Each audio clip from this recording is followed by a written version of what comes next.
Con los años, ¿cuánto gastaste en bienes raíces? Oh, más de 1 millón, tal vez 2 billones. Este hombre tiene un portafolio de bienes raíces que vale más de 200 millones de dólares. También tiene una de las colecciones de autos más raras en el mundo y una inmensa cantidad de seguidores en redes sociales. Pero esto no surgió de la nada. Manny Khoshbin y sus padres emigraron desde Irán hacia América. Y los tiempos eran tan duros que tuvieron que vivir en una vagoneta con sus padres y sus hermanos. ¿Cómo fue dormir en un auto con 6 personas? ¿Pasas mucho frío? A veces inconscientemente lo bloqueas. No fue fácil, sí. Sin un claro camino hacia el éxito, Manny se salió de la universidad y comenzó varios negocios que fracasaron. Uno de mis amigos solía vender gasolineras. Abrió un depósito, puse mis $20,000 en el banco de garantía, resultó ser un estafador, perdí todo mi dinero. Pero a pesar de estos obstáculos, las cosas se comenzaron a dar para Manny cuando descubrió las bienes raíces, y ahora cierra tratos que valen 9 cifras. En el portafolio de bienes raíces, ¿cuál ha sido tu mejor ganancia? La mejor fue de 50 millones en una propiedad. Entonces, ¿cómo lo hizo? En este video nos sentamos con Manny Khoshbin para escuchar la historia de cómo pasó de emprendimientos que fracasaron a convertirse en uno de los hombres más respetables de bienes raíces.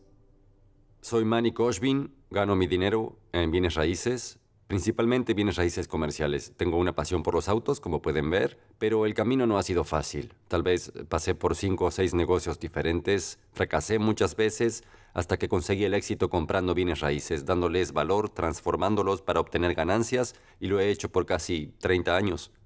Así que creciste en Irán. ¿Cuál es la historia? ¿Qué estaba pasando? ¿Cómo fue que viniste a América? En Irán, obviamente, hay historia de guerra con Irak. En ese tiempo, justo la guerra estaba sucediendo. Mi papá tenía hermanos que fueron heridos. Uno de ellos murió por bombas químicas que usaban en la guerra.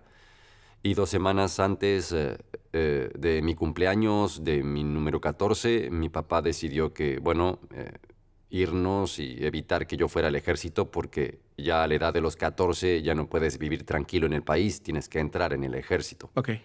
Era muy joven y al ver lo que le pasó a sus hermanos no querían que me mataran o me hirieran, así que 2 semanas antes de mi cumpleaños 14 decidimos dejar Irán. Fuimos a Turquía para conseguir la visa y luego vinimos a USA. Ninguno hablaba ni una palabra en inglés, excepto mi papá, que ya había estado antes en Estados Unidos y fue educado. Y por suerte hablaba en inglés, pero yo tomé 3 horas de ESL, así que los primeros 2 años en la secundaria, que fue de 14 a 16 años, no hablaba absolutamente nada de inglés. Entonces fue muy desafiante, la crianza también porque no teníamos dinero, se nos acababa y terminábamos, bueno, viviendo en un auto por algunos meses hasta que mi papá consiguiera un trabajo, pudo conseguir un apartamento, pero toda esa presión en la que todos estaban por mí me dio un poco de culpa, pero lo convertí en motivación, intentar ser exitoso para poder sostener a mis padres, pagarles de vuelta y eso fue lo que hice. Después de muchos fracasos en el principio, pero sí, ha sido un camino muy interesante y me emociona compartirlo porque sé que hay muchos inmigrantes que vienen a este país por el sueño americano y se desmotivan después de algunos fallos y exactamente como yo, pero mírame ahora, así que... Cuando llegaste a América sin hablar inglés, ¿recuerdas cómo fue tu primera semana? Porque no me puedo imaginar cómo es esa experiencia para alguien. Sí, bueno, es como si estuvieras en un planeta distinto. Sabes, no sabía cómo manejarme, no tenía amigos, no sabía inglés y no tenía dinero. Los americanos nacen en este país que tiene todo eso que yo no tenía, así que sí tuve un inicio duro, si así lo quieres llamar. Pero sí, de hecho, cuando llegamos aquí, fuimos a un Motel 6 en Costa Mesa y después de algunas noches, mi papá pensó que ya se nos iba a terminar el dinero, así que nos mudamos a un auto. Pero estaba en la piscina y recuerdo muy bien a este niño que me estaba sacando el dedo. No quiero hacerlo aquí, pero... Sí, lo puedes hacer. Me enseñaba el dedo y yo pensé que me saludaba, así que le sacudía la mano y luego otro chico decía... Alguien más estaba en la piscina y decía, no está bien, no está bien. Yo no sabía qué estaba pasando, ¿entiendes? Así que no sabía ni inglés ni el lenguaje de señas. ¡Qué locura! ¿Y cómo fue dormir en un auto con 6 personas? Era una vagoneta, ¿no? Oh, nada bien. Sí, fue en un Datsun 1972. Muchas noches con frío, sí. No era bueno. Pero creo que fue tanto sufrimiento y tanta presión mental para mi mamá especialmente. Y bueno, inconscientemente lo bloqueas y no piensas en eso, solo en los buenos momentos de ahora. Sí. Pero sí, no fue fácil. Sí, no Sí, fue nada entiendo. fácil. ¿Qué te decían tus padres durante ese tiempo? ¿Qué Bueno, es lo mis que...? padres querían que fuera a la universidad, así que fui solo 2 semanas a la Universidad IBC en Irvine. Y me di cuenta que todos estaban haciendo tonterías, lanzando papeles y lápices entre ellos, y yo estaba como... Yo fui con un maletín y vestido de traje, listo para hacer dinero. ¿En Sí, serio? y luego de 2 semanas la dejé y mi mamá no me habló por varios meses. Estaba muy deprimida y molesta, pero yo quería hacer dinero, ¿cierto? Entonces, a los 18 empecé mi propio negocio vendiendo nueces de puerta en puerta. Ese fue mi primer negocio. Me fue genial hasta que el departamento de salud me encontró y dijeron, hey, tienes que tener un ayudante, tienes que reempaquetar la comida para revender y yo no lo sabía. Así que con eso pude ahorrar 20,000 y luego me di cuenta, supe que debería invertirlo y uno de nuestros amigos vendía gasolineras porque con 20,000 puedes comprar una gasolinera móvil porque obtienes un 90% financiando. Y fue como, ¿en serio? Y yo tenía 20 en ese momento. Así que abrimos un depósito, puse mis $20,000 en el banco, busqué un agente de préstamos, resultó ser un estafador y perdí todo mi dinero. Así que ese fue mi primer fracaso real, de nuevo a cero. Una cosa es no tener dinero y no poder hacerlo, pero una vez que lo haces y vuelves a cero, el aterrizaje es duro. Sí. Y luego volví a trabajar en Winston Tires y otra vez trabajar para otra persona así ahorraba y luego obtuve mi licencia de bienes raíces porque cada vez que traían al taller un Porsche o un Ferrari y vendía las ruedas y eso, siempre les preguntaba, hey, ¿de qué trabajas tú? Y ellos me decían, bueno, soy abogado, pero 9 de 10 me decían que eran dueños de compañías hipotecarias. Y yo decía, wow, así que bienes raíces es bueno. Entonces obtuve mi licencia y uno de los clientes que solía venir a Winston Tires me contrató como agente de préstamos. Trabajé en una compañía de préstamos por menos de un año y aprendí de todo. Y luego abrí mi propia compañía hipotecaria en 1993. Tenía 22 años. Encontré un grupo de compañías e hice 290,000 el primer año. Y esa fue mi primera probada al éxito de dinero de verdad. A los 22, 23 años, teniendo ese dinero, compré SL500, compré un pequeño departamento, llevaba trajes de 3 piezas, fumaba cigarros. Ahí fue como encontré la cima de la montaña. Y luego las tasas subieron y mi hipoteca murió porque en ese tiempo había una época de Ok. ajustes. Y no bloqueaban tus tasas, esperaban a que los préstamos se aprobaran. Y luego bloquear al último momento para obtener un reembolso del banco. Tenía como 40 préstamos en mis tablas. Las tasas subieron. Greenspan 1994 subió las tasas a 3/4 de punto de base. Parecido a lo que está pasando ahora. Hoy el Fed aumentó por 10ª vez consecutiva. Y todos mis préstamos murieron. Cerramos todo, pero por suerte tenía ahorrado algunos cientos de miles de dólares. Me di cuenta que a estas tiendas de descuento les estaba yendo bien. 99 cents only stores y dije, ¿por qué no hago una tienda de 79 centavos? 79 centavos y más. Así que abrí una tienda de 10,000 metros cuadrados en Santa Ana, 79 centavos y más. Empecé a hacer buen dinero y luego abrí otra tienda, pero tuve que cerrarla. Después Food for Less apareció y me hizo competencia y pasé de ganar 20 a 30,000 al mes a perder dinero. Así que a ese punto decía como, ya este es mi segundo fracaso y comencé a vender mis autos, vendí mi apartamento y después de 2 años debía 200,000 de la tarjeta de crédito con el 20% de interés y todos me dijeron bancarrota porque le debía dinero a Pepsi, Coca-Cola, ¿entiendes? Todas estas marcas. Y solo te dan un término de 30 días y mis cuentas por pagar crecían, mis ventas bajaban porque esta tienda grande abrió justo al lado, compitiendo conmigo. No sabía qué hacer. Y dije, no voy a hacer ningún bancarrota. Ya en ese entonces sabía, porque estaba en negocios de hipotecas, que este país está construido por crédito. Si caigo en bancarrota estoy muerto, ¿cierto? Así que luché y básicamente despedí, bueno, no despedí, pero solté a muchos empleados y llamé a mis padres para que fueran cajeros. Entonces me tomó unos 2 o 3 años y medio llegar a un lugar bueno de dinero. Terminé vendiendo la tienda por 185,000 y todavía seguía debiendo más de lo que gané por vender la tienda. Y dije, ok, si pago las tarjetas de crédito sigo en un pozo, así que abrí una cuenta de A-Trade. En diciembre del 98 abrí la cuenta y empecé a negociar acciones y subí a 700,000 para septiembre de 1999. Luego hice un poco más y compré un shopping y 2 casas Río. Y así fue como comencé en bienes raíces. ¿Qué habilidades fueron las que desarrollaste en el principio que la gente debería aprender? Porque definitivamente pienso que unas es saber vender. Y otra cosa que hiciste genial fue que viste a alguna persona que tenía algo que te interesaba y le preguntaste cuando vinieron con esos autos porque quizás querías hacer lo Sí. que ellos hacen. Diría que definitivamente ser curioso. Siempre hacer preguntas, sé una esponja. Incluso ahora, digo, siempre estoy en Google, YouTube, siempre estoy aprendiendo lo que está pasando, cuáles son las tendencias, lo nuevo, pero siempre rodéate de gente que sea más exitosa que tú y también ser curioso, hacer preguntas. Y diría que tomar una posición de ventas en cualquier cosa, porque cuando vendes interactúas con personas y aprendes mucho. Casi todo en la vida son ventas, ¿no? Así que creo que ese sería un buen consejo. ¿Cómo ser inmigrante impactó a tu éxito, especialmente en el principio? Bueno, el hambre, venir de otro país, estás en un nuevo ambiente y quieres demostrarte. Y también estás aprendiendo, ¿cierto? Porque no conoces el ambiente, no sabes cómo funciona el negocio, cómo funciona el sistema, pero más que nada creo que fui muy hambriento, porque no tenía nada, estaba sin nada, no tenía para dónde ir si no es para arriba, y creo que eso fue lo que, creo que esa motivación, ¿sabes?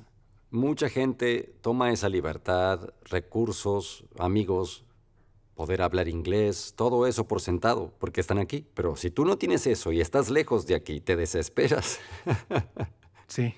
muy rápido. ¿Cómo crees que otros se pueden beneficiar de eso que no son inmigrantes, con esa mentalidad? ¿Cómo pueden desarrollarlo y practicarlo?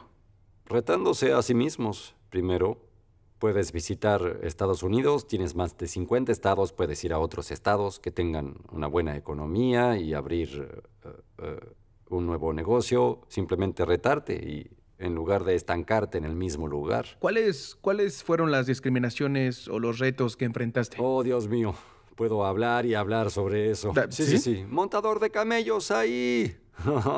¿En serio? Oh, sí, en ese momento todavía había mucha discriminación, especialmente a los de Medio Oriente. Yo solía trabajar en Mart, que fue mi primer trabajo. A los 16 limpiaba pisos, ordenaba los carritos de compras y solía evitar caminar en la cafetería porque me decían cosas, apodos, así que iba alrededor. Pero por suerte ese periodo se terminó. Estados Unidos ahora principalmente tiene muchos inmigrantes, así que ahora hay menos discriminación ahora que 40 años atrás. Pero fue duro.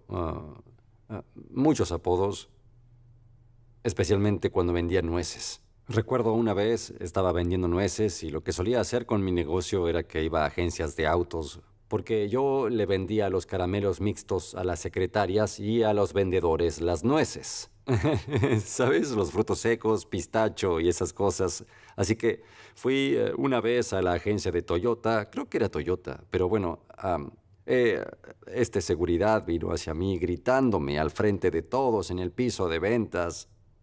Vete a la M y eso. Y fue muy humillante. Yo me quedé con mi canasta de nueces y recuerdo salir con lágrimas en mis ojos, pero pensaba, no pasa nada, relájate. Y fui a la otra agencia y vendí algunas nueces. Solo tienes que seguir, ¿sabes? Sí. ¿Crees que tú usaste esa discriminación, los apodos, esa negatividad como motivación a través de los años? Porque les vendías a estas agencias y ahora Sí. tienes tu propia agencia. Sí, supongo que sí, si lo pones de esa manera. A veces la vida te da retos o a veces las personas causan esos retos para ti y lo puedes aceptar y rendirte o demostrarles que se equivocan. Así que volví a los que dudaban o a los haters en mis seguidores ahora. No me puedo imaginar sentirse discriminado y desmotivado en esos tiempos y luego, ¿cómo supiste tu visión? Porque lo que noto en algunas personas es que no saben qué tan grande pueden soñar o qué tan lejos pueden llegar. Así que, ¿qué piensas de eso y cómo Bueno, lo yo hiciste? solo observé a quienes estaban a mi alrededor, que eran exitosos, como cuando estaba en Winston Tires, veía que venían en Mercedes convertibles, algunas veces con muchos Porsches. Así que al principio para mí el éxito era tener un Mercedes convertible, ¿entiendes? Y ese fue el primer auto que compré cuando hice dinero. Pero no sabía que habían Bugattis ni que existían, no sabía lo que eran. Pero luego, cuando yo después muchos años después me involucré con amigos de alto calibre que tenían Bugattis y era como wow. Y aprendí cuánta tecnología y legado había detrás de la historia, detrás de los Bugatti, Héctor Bugatti. Y de ahí empezó a crecer mi pasión por los autos como un buen arte. Y sí, tu sueño sigue contigo siempre y cuando quieras continuar creciendo y aprendiendo. ¿Cuál es tu definición del sueño americano? Mi definición del sueño americano es que puedes solo despertar en la mañana y decidir irte por 2 meses de viaje a donde tú quieras en el mundo y no preocuparte por pagar las cuentas. ¿Y tú crees que todavía existe? Por supuesto, si realmente lo quieres lo suficiente y eres paciente, cualquiera lo puede hacer. Sí lo creo. Pero vas a tener que trabajar, tener ese hambre y no te puedes rendir nunca mentalmente, porque seguro llegarás a un punto que vas a tener que dar una vuelta en U y buscar una ruta diferente. Mm. Asumo que ya lo lograste. Creo que sí, no lo sé. Todavía mi esposa me dice que estoy en negación algunas veces. Y bueno, cuando acumulas recursos, más autos, esto y aquello, a veces no paramos a disfrutarlo porque siempre estás trabajando, pero sí, yo creo que lo logré. ¿Qué tal, amigos? Si estás amando este video, también vas a amar mi diario gratis semanal de Golden Nuggets. Puedes ir a okdork.com/nuggets para suscribirte. Pongo 3 tips cada semana para ayudarte a triunfar en tu camino de negocios. Tips de marketing, una app de productividad, un video de YouTube que me impactó y más.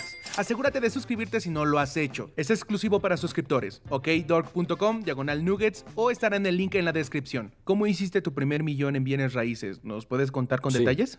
Seguro. Eso fue una propiedad comercial en el año 2000 y como era dueño de una tienda, calificaba para un préstamo SBA para una propiedad comercial para construir un edificio en Santa Ana. Lo compré 10% más bajo, 67,000 del bolsillo. Lo remodelé y lo vendí por 1.6 millones en menos de un año. Así que ese fue mi primer millón en solo una venta y luego lo invertí y lo usé a mi beneficio y empecé a ofrecer en edificios de departamentos en Long Beach de 6 unidades y más. Los pude comprar en poco tiempo y usé eso a mi beneficio para obtener una reducción de precio y a cambio cerrarlo sin contingencia. Y otra vez tomé el riesgo, pero era un riesgo calculado porque sabía que están pidiendo unos 900,000 y estoy ofreciendo 650. Aceptaron por 700, ahí ya hice 200,000, ¿cierto? No era lo que pedían, pero me moví rápido y lo pude comprar. Así que hice lo mismo con 300 unidades y después empecé a hacer edificios de oficina con un concepto similar. Y de hecho el edificio que recientemente compré por 22 millones, puse 1,5 millones en un depósito no reembolsable en el día 1.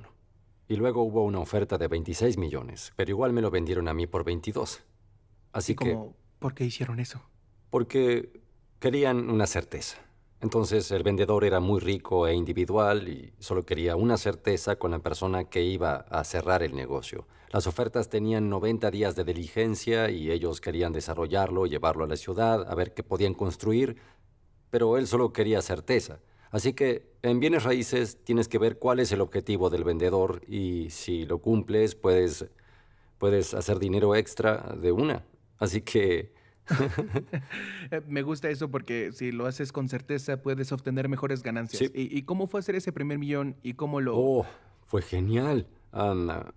Creo que fue en el 2000 o 2001. Yo nací en el 71, así que tenía 30 o 29 o 30. Y fue genial porque en esos tiempos $1 millón era demasiado dinero. Ahora $1 millón no es tanto, ¿no? O quizás sí, no lo sé. Pierdes el concepto de dinero cuando compras autos de 5 millones. Pero no, obviamente hice un cambio de 1031, pero cuando vi esa declaración que decía $1 millón en efectivo y se sintió súper bien. Me sentí como que lo logré, como Borat dice, ¡gran éxito! ¿Y ese fue el momento que sentiste que lograste el sueño americano? Sí. Eso fue definitivamente un momento que nunca voy a olvidar, porque estaba dando ofertas, comprando complejos de apartamentos de 4 o 6 unidades en efectivo, solo en 10 días. Y tenía 30 años y fue como... era un buen sentimiento. Te sientas en un puesto poderoso cuando cierras tratos en una semana y que bajaran 200,000. Y eso me funcionó muy bien, porque eso fue en 2000, 2001, 2002. Y luego Bienes Raíces tuvo una muy buena subida hasta 2007. Así que tuve un inmenso portafolio desde $1 millón hasta más de $100 millones en bienes raíces para el Si 2007. alguien está recién empezando y quieren hacer $1 millón en bienes raíces, llegar a esa meta, pero no tienen tanto dinero, ¿cuáles serían los pasos a seguir?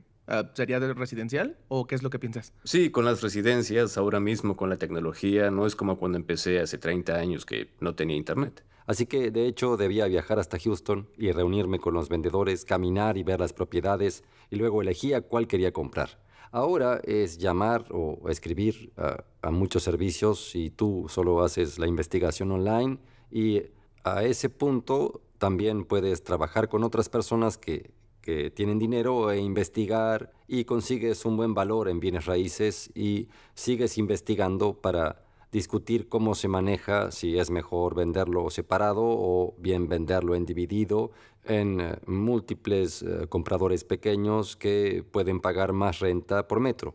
O doblar el precio y luego vas y buscas a inversionistas para trabajar junto a ellos y dividir las ganancias equitatoriamente y hacer $1 millón y dividirlo. Hay tantas formas que se tiene ahora que no había en el pasado, así que cualquiera que diga que no puede hacer $1 millón es solo una excusa, no han intentado. Eso no significa que va a pasar muy rápido, puedes tardar de 1 a 2 años estudiar ese mercado y también vender equitativamente con un inversionista. Esto es un negocio que toma tiempo aprender y también tener poder. La cosa que siempre he evitado de bienes raíces es que parece que todos lo hacen. Como que yo hago tecnología porque es más difícil, o hacer videos así, pero todos pueden hacer estas cosas.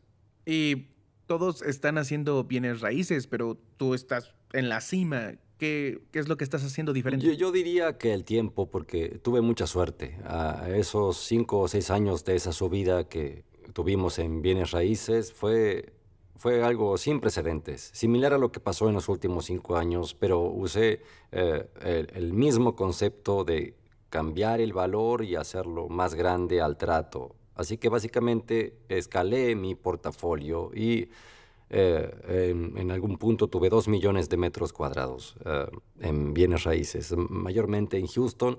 Y en 2007 me di cuenta que justo en el 99, cuando vendí mis tasas, decía, esto es muy bueno para ser real. Personas me llamaban de edificios de Florida, de Nueva York, sin verlos, con un valor de 18 millones.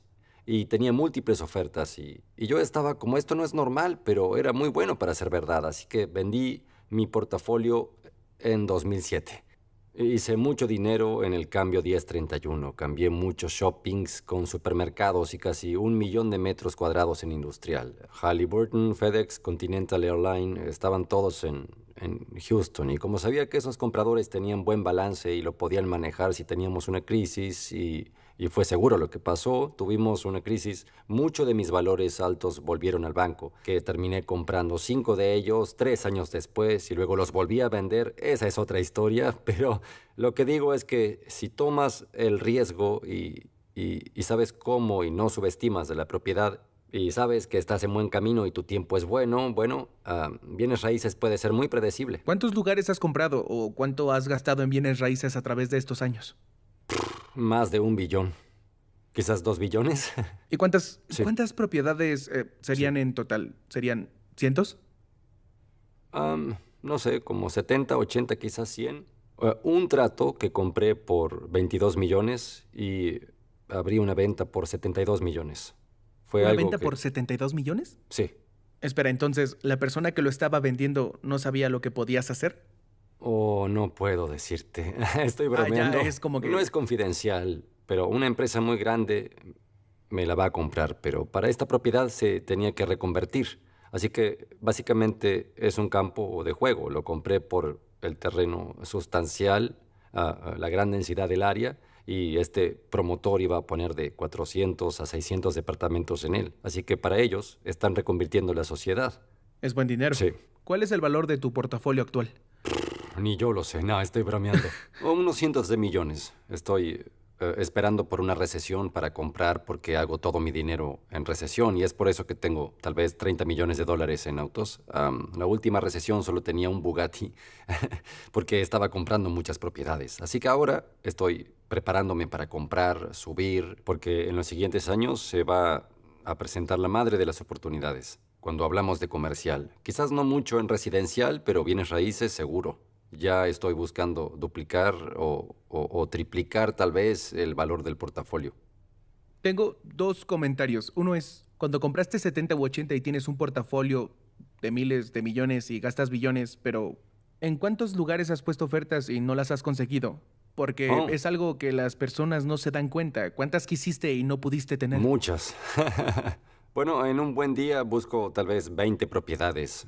No físicamente, online, y escribo ofertas cada 3 o 4 meses en una... Así que si lo miras, son 150 tratos al mes que busco. Sí. Y en 6 meses son 900 propiedades que veo ojo a ojo y luego solo hago una oferta.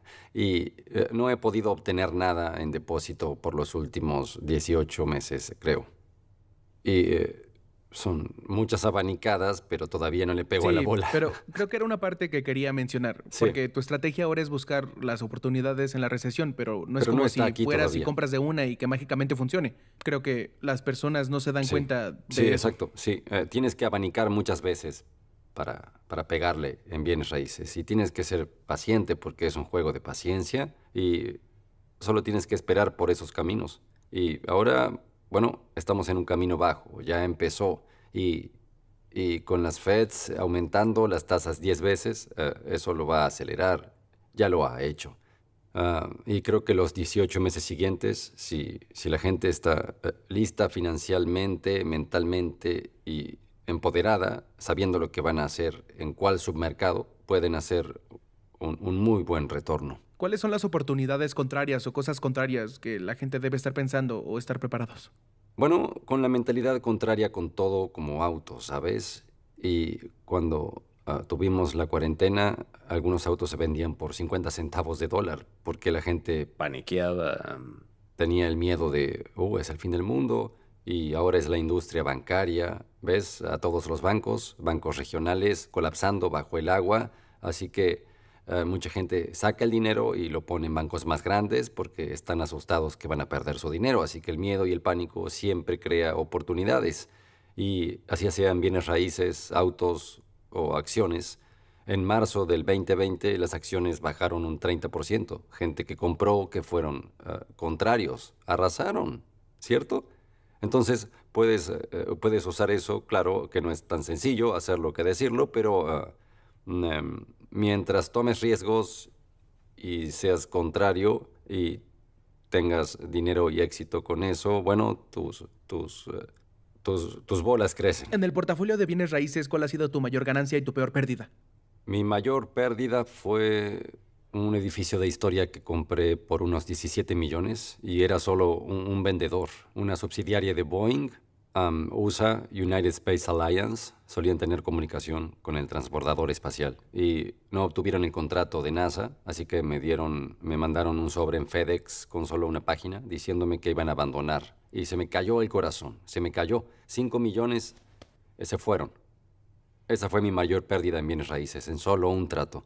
Y mi mayor ganancia fue de 50 millones. Hice el cierre en un solo trato, en una propiedad.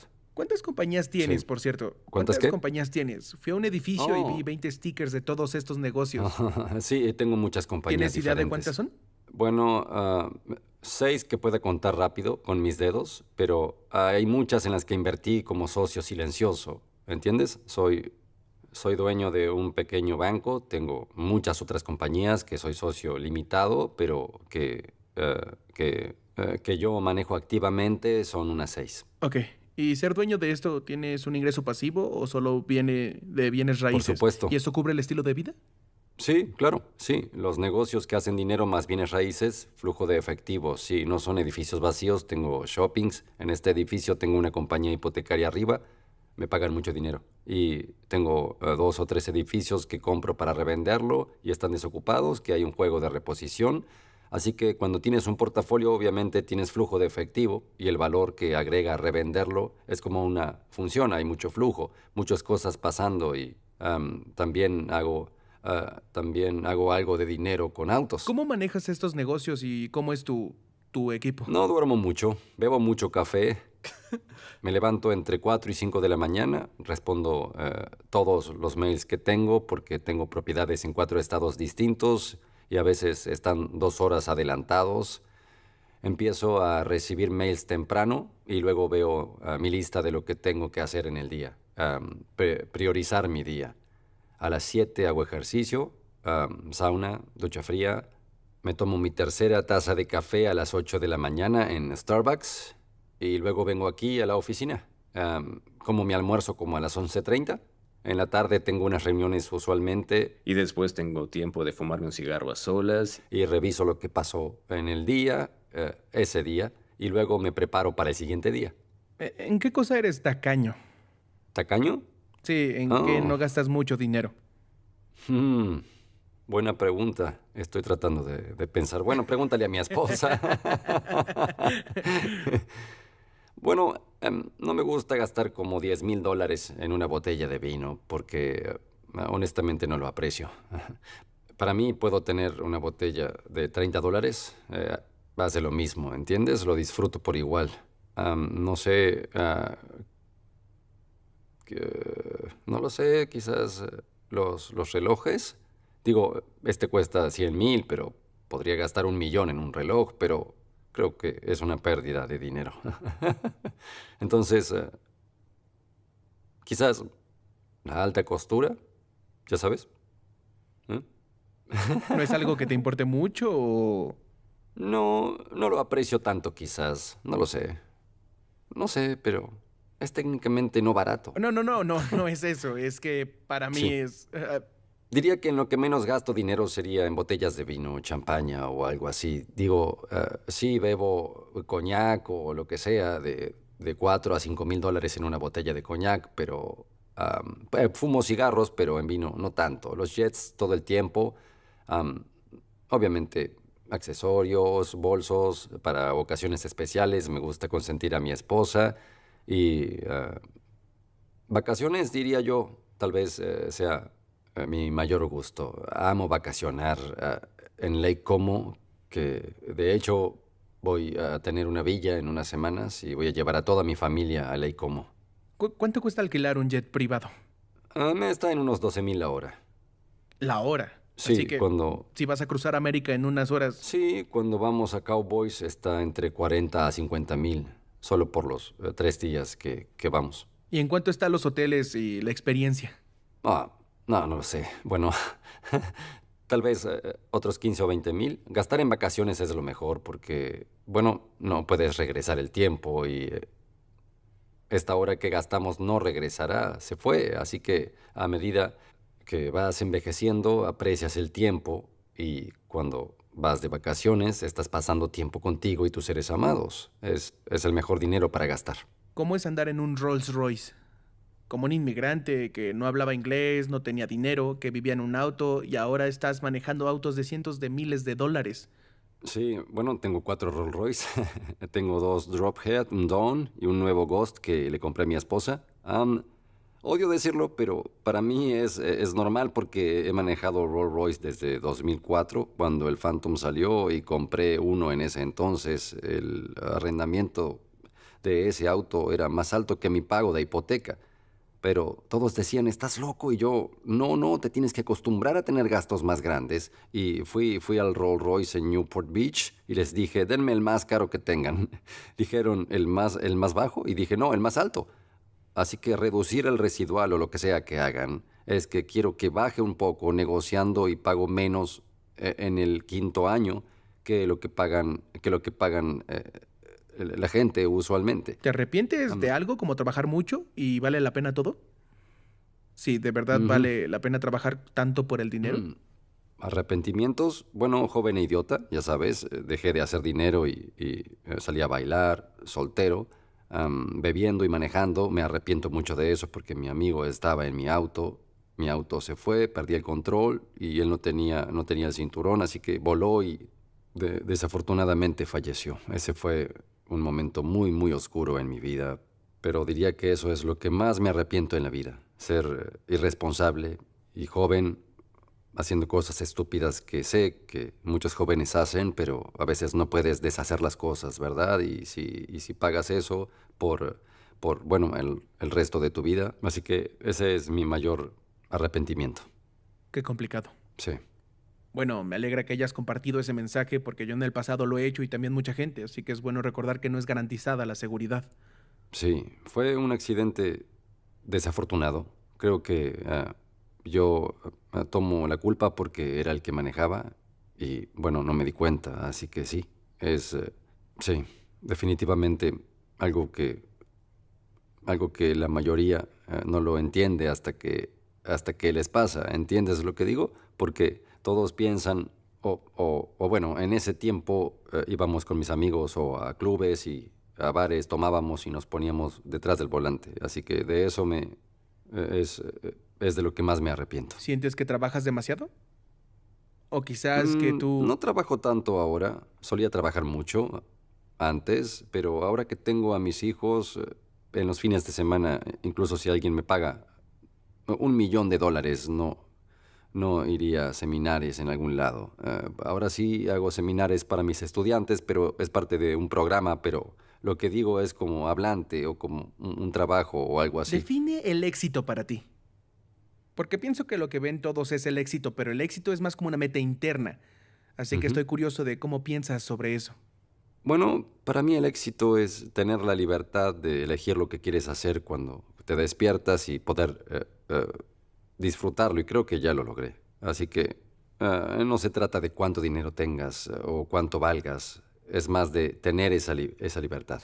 Si te gustó este video, también vas a amar este de acá arriba con John Paul de Joria, el fundador billonario del Tequila Patrón, y con Paul Mitchell y su sistema de cuidado. Asegúrate de suscribirte si no lo has hecho. El tío Noah te quiere y los veo luego. ¡Piu, piu!